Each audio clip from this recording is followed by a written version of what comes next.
folks, this is GreenXI, welcoming you right back to Let's Play Umineko. This is episode 53. In the last episode, we actually wrapped up the end of the third arc, but there's still a bit more coming. We got the tea party that unlocked at the end of the last episode.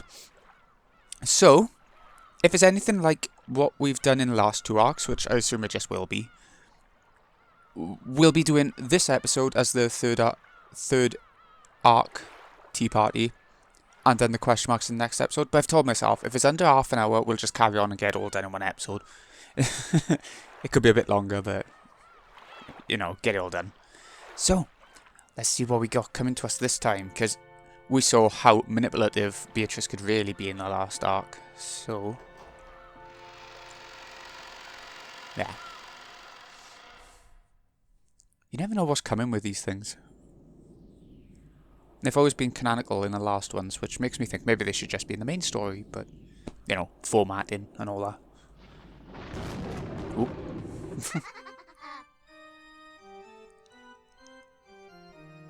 Haha! I never expected Lady Burncastle's piece to barge in at the very end. Oh yeah. I searched all over the place for a piece fitting for a game with you. I was sure you'd like it. What's with that piece? Who was that person? Who was it? She didn't say her name. That's mean. Hey, don't you think so too? Yeah, who could it be? I have a general idea. Or rather, I imagine most people would have figured it out.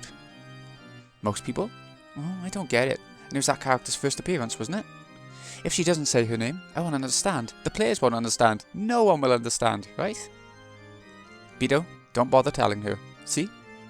Isn't she a funny kid? Indeed. Lady Lambda Delta's innocent airhead side is truly precious and amusing. Come on. Why won't you tell only me, you meanie? In exchange, I'll teach you a special secret that only I know. So tell me. Oh, a special secret, you say? I want to hear. Blah. You want me to tell you? First tell me who that girl really was. The secret I know sure is awesome.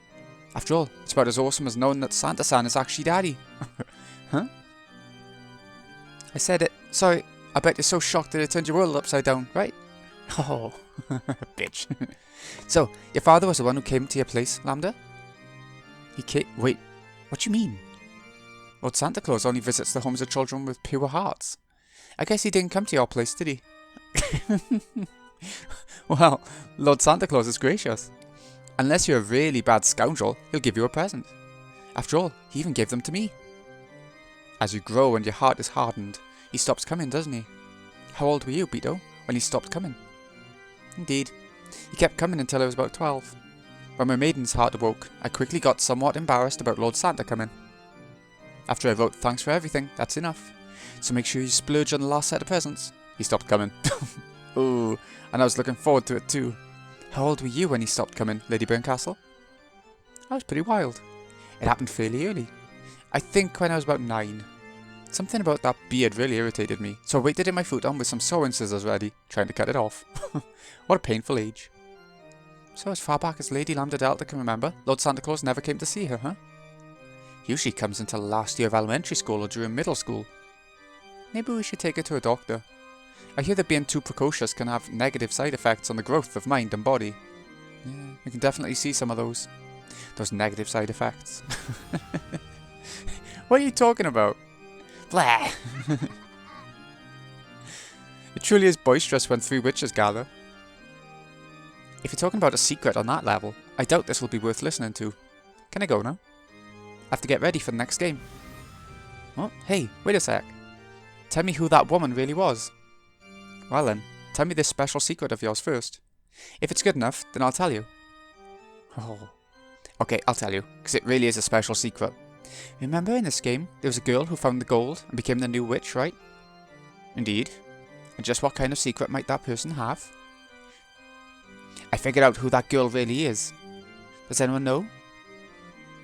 There was a hint in the way she talked. Was it? Remember that girl said it a lot, didn't she? If only you'd just blah. Right? Yeah, if only you'd just die or something. Yeah, that phrase is the key point. I can't remember who said that. If only. If only? Eve only? Oh, is she just saying that as Eva? Is that what she's getting at?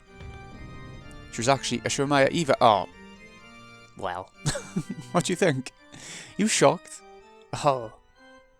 Oh, I never noticed that. No, to think that there might be a hint in a place like that. You're a real good sport, Beto. This kid tends to get full of herself, so try not to overdo it. See you, I'm leaving. Wait. It's not fair if you just listen to my secret and don't tell me yours. Tell me who she really was. Your secret was so amazing that mine just wouldn't match up. So in exchange, I'll teach you a special secret. I'll tell you the name of the culprit in this game called Higurashi no Naku Koroni. Referencing Higurashi. Don't say it. I'm still playing it. See you, Vito.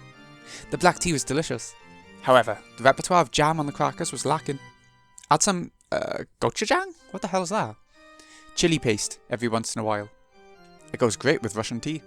Later. Oh, I see. I shall try it. I'll call for some after preparing the next game. Until then, feel free to polish up your strategy at your leisure. Yes, I'll do that. This last game was pretty interesting. Later.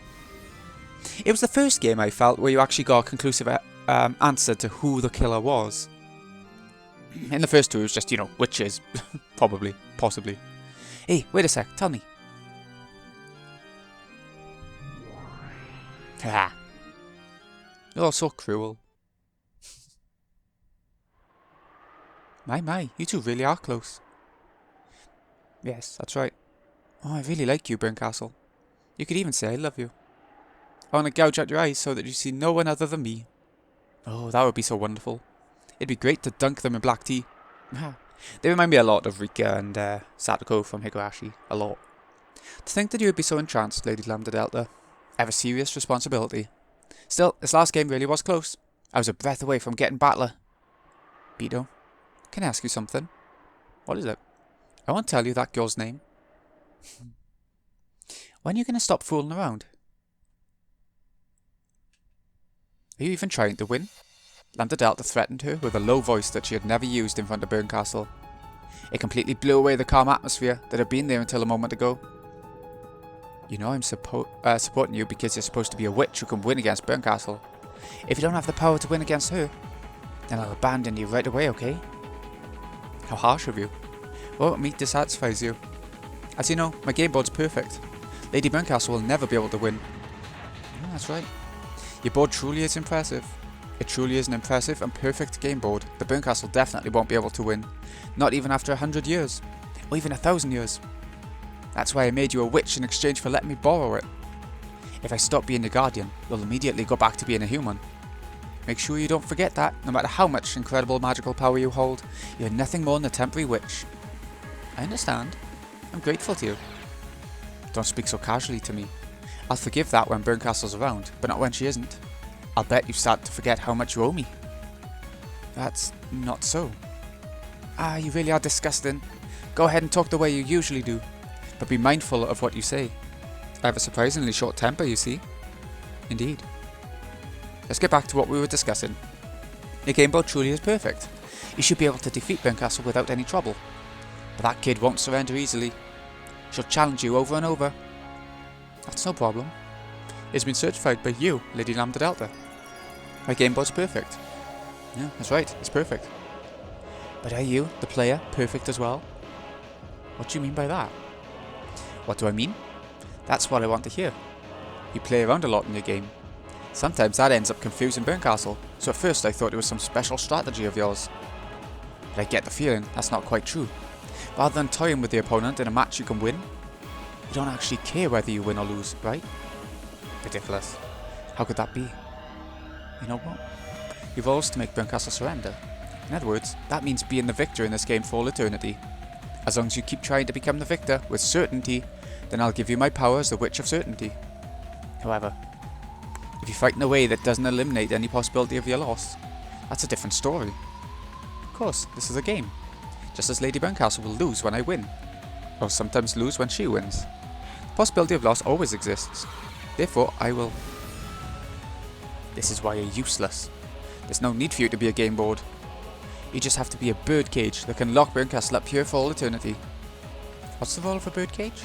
Making certain the little bird inside never escapes. What's a birdcage worth if it has cracks that sometimes let a bird out? Of course, games exist for the purpose of winning. It's impossible for me to lose. Therefore, I will continue to win. As you wish, for all eternity. Good answer. That'll be fine. I'll allow you to play around and use fakes as part of your tactics. It ended up being useful during parts of this round. But you know what? If you make a move hoping for anything else other than victory, make sure you're prepared for something amazing, okay? I'll not do such a thing. I swear it. Because originally, you weren't even a witch, and at any time, I'll remind you what a truly shabby creature you were. If you betray my expectations, that is. As soon as you do, you can look forward to a fun punishment game. In the world of billions of fragments, I'll send you into the most miserable one and seal you there. You're already miserable to start with, so it's going to be some really miserable fragments out there for the picking.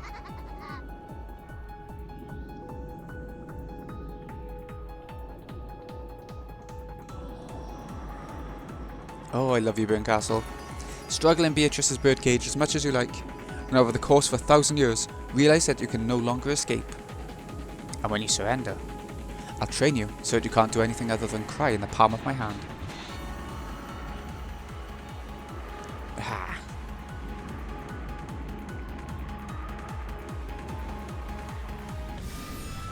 Oh. What was that flash? Was that the end of it? Yeah, essentially. Bilingual HD version. Is that what they call this remaster? Yeah, Uncle Mion on the engine support. Higurashi character. I love you forever. Addition of new elements, question marks been added, you can find. Yeah, I was on like 10 minutes, so yeah, we can do it all in one episode. Why not? Aha. Episode 3. Welcome to the tea party of those who are not human. Did I send the tea party? Oh, right, that was... Right, okay, I get it. Let's go then. Let's see what this is all about.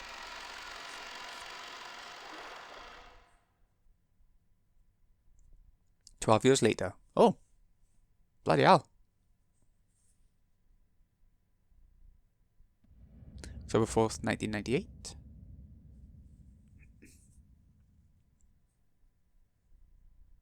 Ooh, hospital. A monotonous electronic sound kept on repeating. The room was coloured with hygienic tones, in other words, an emotionless white. It's just going to be Eva because she was the only survivor, wasn't she? It was a room at a certain university hospital. Neither her doctors nor the person herself had any doubts that this room, which had a price so high that no commoner could afford to spend a single night there, would be the last room she ever saw. Was the person on the bed Eva? Even if someone told you that was so, she was unbelievably aged and worn out. The well-built man in a suit, waiting in the corner near the door, was having a whispered conversation through an intercom with someone outside. He was a guard protecting Eva's person. After telling the person on the other end of the intercom to wait, he approached Eva's bed. Eva had been awake for a short while. However, she stayed at a single point in empty space, as though her mind was not in the same place. Angie-san has arrived in the lobby below. Ooh, we've heard of Angie before. Should we let her pass? For a long time, Eva didn't answer. However, bit by bit, her eyes began to regain their focus, and she gave a small nod, indicating that she didn't mind if they called Angie. It had been Eva who called her, and she was right on time. By this point, Eva would refuse anyone who wanted a meeting without an appointment. The room was dark, even though it was still light outside, because the curtains were always closed. There was always one guard waiting in the room, and 3 more waiting in the corridor in the lobby. They were all there to protect Eva's person. Eventually, there was the sound of a knock. Also, there was a message from the intercom that the guest's body check had been completed with no problems. The door was unlocked, then opened, and a high school-aged girl was standing there. Oh, hi. I read that as hi, and then school-aged girl. Never mind. Chairman, Angie-san has arrived. Eva reacted and turned her face towards the guest. However, instead of reacting to the guard's call, maybe it would be better to say that she reacted to the smell of Angie's makeup. After being shut up in this room for so long, Eva was sensitive to even small changes in smell. So you came, Angie. That's Angie. I've seen this far into the anime, so you know, she comes into it in the anime, so I've seen this far. So I knew. I came. You did call me. On Eva's face, there was no trace of a person warmly welcoming their niece, and on Angie's face, you couldn't see the expression of one pleased to meet with her aunt. Eva waved her arm, which had grown as thin as a withered branch, and motioned for the guard to leave. The guard bowed silently and went out into the hall. It's not only stuffy, but dark too. Can I open the curtains? Is your plan for that hitman you hired to shoot me through the window? I wish I could get hired to assassinate you. All I'd have to do is relax at home for a month, and the job would take care of itself. Wow. Their discussion was quite morbid for an aunt and niece. However, they didn't look like they were joking. At the very least, Eva believed that someone was after her life. All the Ashurmaya family's massive fortune had come into the possession of Ashurmaya Eva. It was said that this fortune also included the 10 tons of hidden gold that Ashurmaya Kinzo was rumoured to have hidden. While this vast wealth lay in Eva's cunning, sly and suspicious hands, no one was able to complain. But it was rumoured that as soon as it was passed on to Angie was no more than a young girl, certain people were plotting to snatch it anyway. By now, Eva and Angie were Kinzo's only descendants. If Eva died, all the wealth would go to Angie. And if Angie were then to be killed as well, that wealth would go to the family of Angie's mother, Kyrie. In this sense, not only Eva, but Angie as well, were in a position where it wouldn't be odd at all for their life to be targeted by some unknown person. And Eva had hated Angie for a long time. This was because she knew that, after losing her only precious son, George, the inheritor of her own wealth would be none other than the girl who had been absent at that family conference 12 years ago, and who had survived. Eva shunned Angie, disliked her, even hated her. She isolated Angie in a special school and separated her from the youth and happiness normal people have, trying to keep her as a pet until death. However, Eva had succumbed to an incurable illness, and ironically, her remaining life was estimated to be the same as Kinzo's had been at that family conference 12 years ago. Both Eva and Angie hated each other. Even though they were each other's last blood relatives, they hated each other so much that they hoped the other would die quickly. And why did you go to all the trouble of calling for me? I don't have much time left. These quack doctors still can't detect any of the poison that's filling me up. I know. I'm sure it's some secret assassination drug used by those Soviet KGBs. Oh, I'm gonna be killed. I'm gonna be killed. Isn't that great? Very soon I'll die, which will surely be quite a load off your back. What a pitiable person. So it's happened. They immediately deviated from the main topic, distorting it into a more unsettling discussion. Eva, who was absolutely paranoid, believed that someone was always after her life. And in actual fact, after inheriting the vast wealth of the Ashurmaya family, she had used wild methods just like Kinzo had done in the past, repeatedly making money by any means necessary and creating many enemies along the way. With a massive supply of capital, she plotted to aggressively buy businesses that were starting to have rapid growth, making them buy it back at a high price under the guise of reconciliation. Ironically, it was the same type of action that her husband's company had been hit with 12 years ago. She repeated this constantly for 12 years. She had also earned a lot of hatred. If her husband had heard of this from beyond the grave, he might have defended her, saying that the loneliness from losing her family fueled her actions. However, of all the people who knew her now, none would defend her. For some time, Eva eloquently spoke of how her life was being targeted, listing off names of people who hated her, and sneering at the fact that she still hadn't been killed, even though Angie heard her own name included in that list. There was no particular change in her expression, and she waited indifferently for Eva to tire herself out. You see, I really hate you. I'm honoured. Same here. I built this future for George's sake. To think that it would be snatched away by you. To think that it would be stolen away by Rudolph's daughter. I can't bear it. To think that I would have my future stolen away without even leaving behind a child. That I cannot forgive. Why don't you just give all your fortune to charity? What about all those religious people you used to go so far out of your way to find? They all say the same thing. Excessive wealth has become a burden to me. And they always say something about how I need to give it up and cleanse myself. Then I thought of something. I stopped donating. For a time, Eva had searched for the founders of several strange and new religious cults, perhaps seeking peace in her heart. But they gave her heart no relief, and if anything, they ended up increasing her paranoia further. If you have too much money, why don't you start buying up thoroughbreds and make some corned beef? Corned? Corned. I've thought of something even more interesting. I've worried over it a lot. What could I do to make things horrible for you? I thought about killing you. I also thought about erasing all my wealth, leaving you penniless, and selling you off to a slave trader or something. Wouldn't that be wonderful? You'd have your arms and legs chopped off and be forced to take customers until you died. Ah, that would be so wonderful. God. Is this fun for you? Oh yes, it is. It's fun to scare you. But very soon, I'll die. So I thought about how I might continue to cause you pain even after my death. And then, it was surprisingly simple. I called you because I wanted to talk about it. I have my midterms coming up. Keep it brief.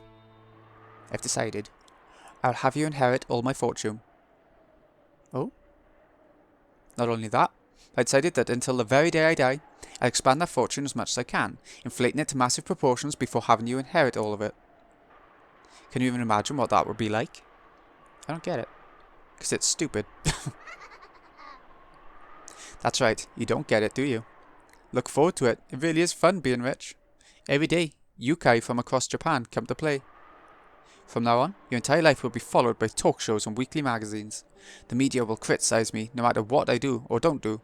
If I donate, they'll attack me for being bourgeois. And if I hesitate, I'll be abused as a miser. Oh, every day really is wonderful, you see. I decided it'd be great to let you have that kind of life when you're so young and have so much ahead of you. Doesn't that sound absolutely wonderful?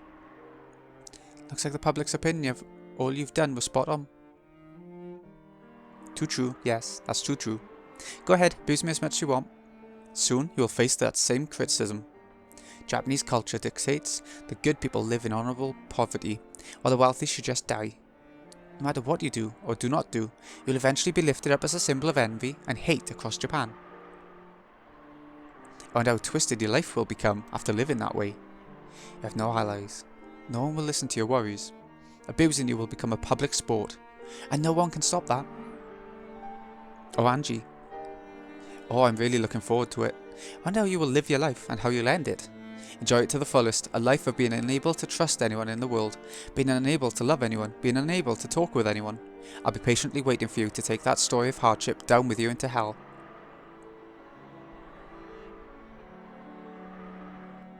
Her insane laughter turned into a painful cough. Without changing her expression in the slightest, looking completely unconcerned, Angie stared at the only survivor of Rockanjima. Perhaps because he found the violent coughing suspicious, the guard gave a short knock on the door and rushed in at the same time. Angie glanced at him, wordlessly making it clear that she didn't intend to move a step from where she was. Angie was prepared for some kind of trap to frame her in Eva's death. However, that was fortunately a needless fear. As the guard rubbed Eva's back, he poured hot water from a thermos into a mug. As he did, Eva kept coughing, apparently in pain. Angie figured that this was probably the last she'd see of the Rockanjima witch's final days. Eventually, the coughing subsided, and Eva regained her normal breathing. However, the glittering madness inside her eyes hadn't subsided in the slightest. Now, I will give to you that cursed mass of gold and the Ashurmaya family headship, as well as the name of the Golden Witch, Beatrice. Enjoy the insane, twisted rest of your life, fitting for the name of the witch. I don't need that. More importantly, tell me. On that day, what happened on Rockanjima? I don't believe it was an accident. Tell me the truth about what happened that day, and why father and mother and Nissan died. Oh yes, that's the best way I have to harass you, isn't it? What happened on that day? What happened on this day in 1986? You want to know what they said before they died, right? I won't tell you. I'll leave behind the cursed gold. But you know what? I'll take the truth you seek with me to hell. That's the best way I can torment you. Oh, are you mad? If you want to hear it so much, try going to hell and asking your family there. In that case, you better die right now, right? If only you'd just give up and die right now.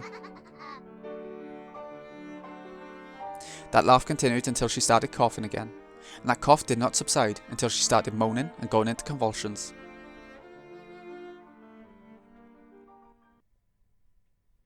Was that the end of it? Nope. October 4th, 1986. On Rockanjima, the Ashurmaya family's customary and final family conference was held. On the next day, October 5th, an extremely unfortunate accident occurred and the Ashurmaya family was wiped out. Fortunately, Ashurmaya Eva escaped from that and inherited almost all of the Ashurmaya family's fortune. However, due to the many turbulent rumours surrounding the Ashurmaya family, the way Eva acted afterwards, and her unnatural actions at the time of the unfortunate accident, the public was in an uproar over whether this might have been a conspiracy to get all the inheritance for herself. Under pressure from the public, prosecutors repeatedly tried to investigate the matter, and the media began tracing the outline of a conspiracy they called the Rockanjima suspicion. But in the end, they weren't even able to find proof that this unfortunate accident was a crime. However, because the media continued to give the impression that the Rokkenjima suspicion was a conspiracy of Eva's, public opinion began to believe that she was the true culprit. Of course, that was also influenced by the bad impression caused by all that easily condemnable, overbearing financial activity, which she had carried out using that vast wealth. Every time she did something and the rumours started spreading, the media would bring back the Rokkenjima suspicion, blaming the criminal justice system by saying that she was the true culprit, and that the only reason she hadn't been arrested was because even the police had been bribed. So the impression that she was a great villain grew stronger and stronger.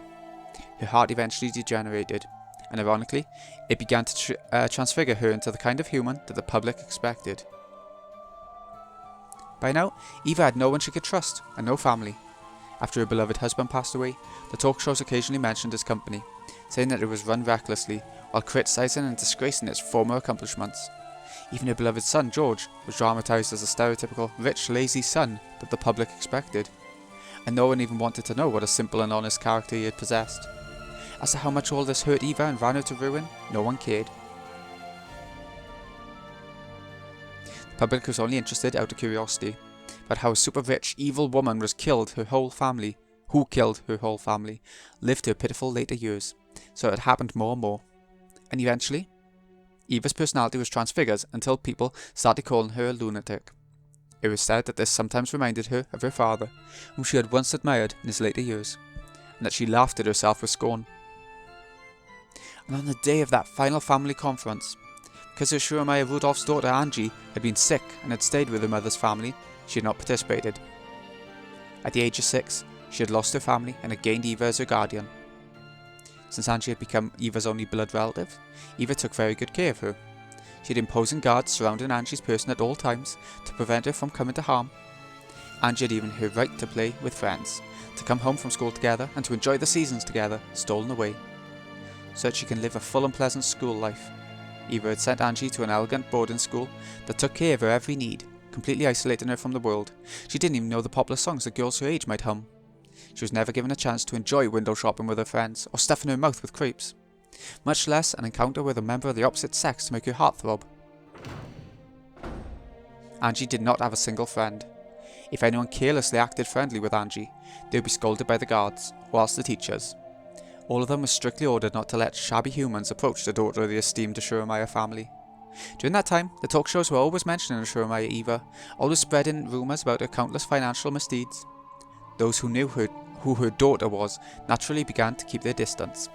Even now she was called a witch at school, and anytime something bad happened, even if there was no proof, it would be whispered as though it were absolute truth, that she had imposed her will on the school staff.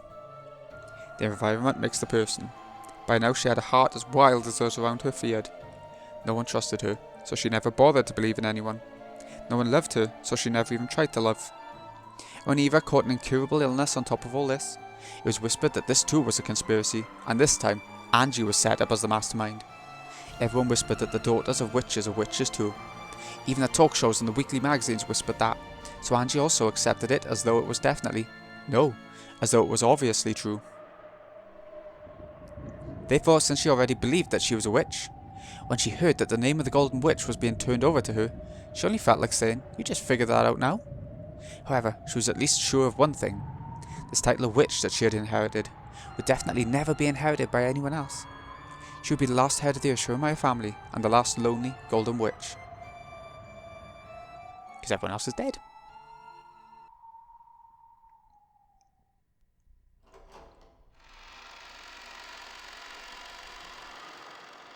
Ooh, nice scene. Angie could be seen on the roof of a skyscraper. Compared to the winds of the world that had beaten down upon her until now, this strong, cold wind was warm and pleasant. Below her lay a beautiful nighttime scene and a dazzling river of red and white lights. It was supposed to be clear out that night, so there really should have been countless stars stretching out over the sky. However, the light from the ground was too bright, so you couldn't see them at all. Angie couldn't help but think that what she truly saw must lie in that unseen starlight. The world of reality below her looked so far away from here. She could imagine that this place was the closest to the world she really should be in. There was only one thing that Angie cursed. Why had she not been able to go to that family conference on that day 12 years ago? Even though, if she had gone, it would probably have been possible for her to stay with her family forever. Lately, she'd been dreaming about her family over and over again. The person I was 12 years ago calls out frantically, urging them not to go to the family conference. But both Dad and Mum are too far away, and my hand won't reach them. Battler Nissan always loved me a lot, and he'd always pat my head. But even though it looks like that hand's about to touch me, even if it does not reach, for some reason I started having that dream over and over. Every time I had the same dream, I uselessly tried to stretch out my hand even more forcefully, over and over and over. Even if only Battler Nissan had lived, then perhaps we'd at least be able to support each other in my cold and lonely reality. But his hand never reaches me. Even if I climb to the roof of this tall building, I'm so far away from all of them. A mysterious girl appears in my dreams and urges me. She urges me to find the truth of what happened 12 years ago. If only I could learn everything that happened to Father and the rest of them on that day. Would they come back? At least one of them? There is no way that anyone would answer that question for her. I get it. In this world, I have no family or friends. So let's go. Let's go home. To where my family is.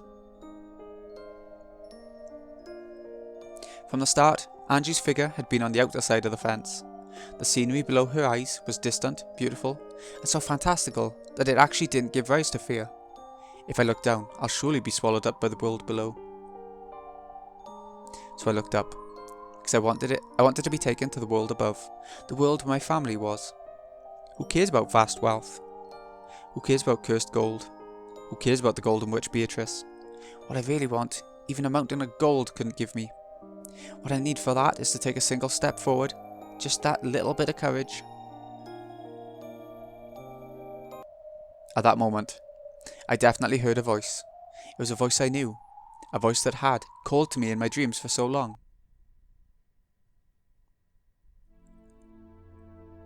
Ah, this is where she got her piece. Before my eyes, in other words, in mid-air above that jet-black nighttime scenery, there was the figure of the girl I'd seen in my dreams. She spoke again, with the same voice I'd heard in those dreams. Your assistance is required. My assistance? Who needs it? Your family needs it. Your family has been eternally imprisoned in the span from this day, 12 years ago, until the following day. If I save them, does that mean my family will come home? When I asked the question I had most wanted to, the girl cruelly stopped talking and hung her head. I cannot promise that. The enemy is the Golden Witch Beatrice, a mighty opponent. I cannot oppose her, but another Golden Witch might be able to manage something. I don't know what you're talking about.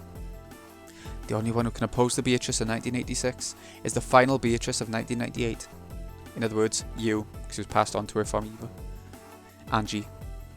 Angie Beatrice. That witch from 12 years ago took away my family. That's right, she is your foe. The root cause that always leads to your future of isolation. My family's foe. In exchange, I will search for a fragment with the ideal world that you wish for, a world where your family comes home. I make no promises that your desire will be granted. Beatrice's game board in 1986 is quite perfect. I had planned on bringing you that ideal fragment as a present today, but I still can't find it. This is a very firm fate. I haven't seen the likes of it since the time I fought Lambda Delta.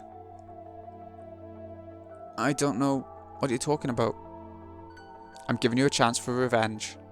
In exchange, I promise to search for and bring you the happiest resolution among the possibilities you're capable of accepting. Revenge. It may be a fruitless effort. Even if you succeed in your revenge, there's no definite proof that your family will return. Even if you manage to hit a miraculous probability, you may only be able to bring one person back, if that. Angie understood the meaning of that dream. The dream where it seemed that, with just a little more stretching, her hand might be able to reach at least Battler Nissan. Miraculous probability means it's still higher than 0, right? Is it 1%? Try to read any probabilities before the result is useless, so I can't tell you that number. It'll definitely be slightly more likely than if I do nothing. Yes, as long as you do not throw that desire of yours away.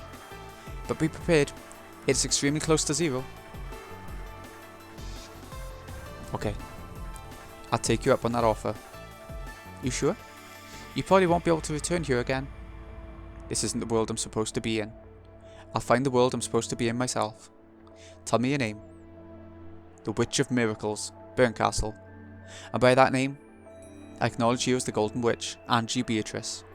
As of now, you're a true witch. The instant she proclaimed that I was a witch, I felt dizzy, as though something inside me had changed drastically. At that time, I heard a clunk.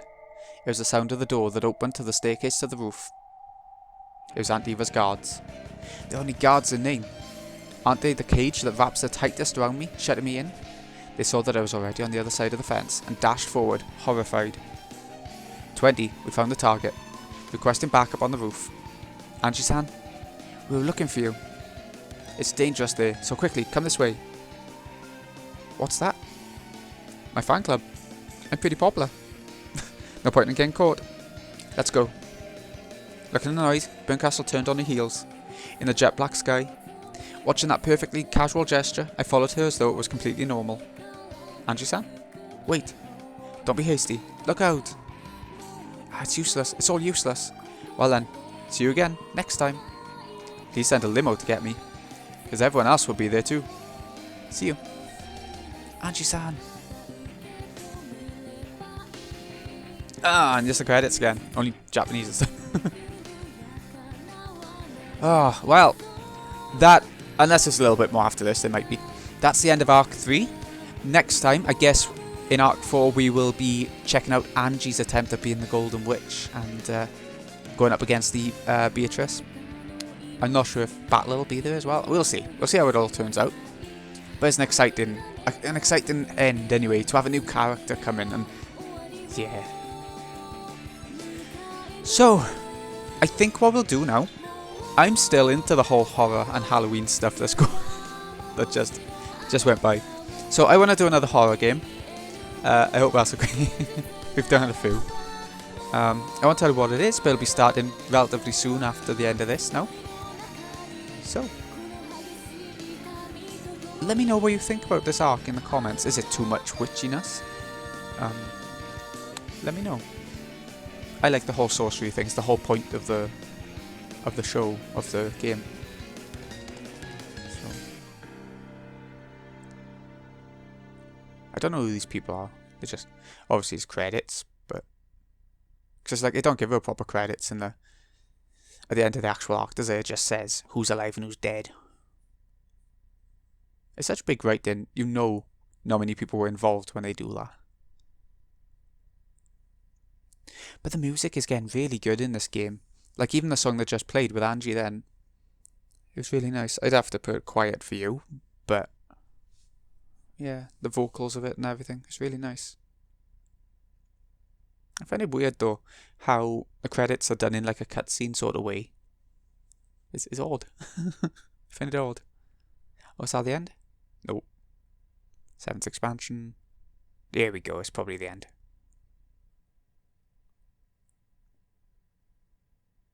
I feel like things are actually properly building now. Like the first 2 arcs, it was getting to know the characters a bit more, I think, and the concept. But now it's starting to build a bit more. Yeah, introducing more. Addition to a new game board. Next episode's lock has been removed. Addition to new features. You can find these new features on the title screen. What? They're more... What do you mean by that? No, it's just the new episode, I guess. But yeah, new background screen, no? Anyway, this has been Greeny XI. I hope you've enjoyed this arc. We've got plenty more to come. You know, there's 8 arcs in total, so... Arc 4 will be coming after another series or 2. Give it a bit of a break, you know, as we have been. And then we'll get on to Arc 4, the last of the question arcs.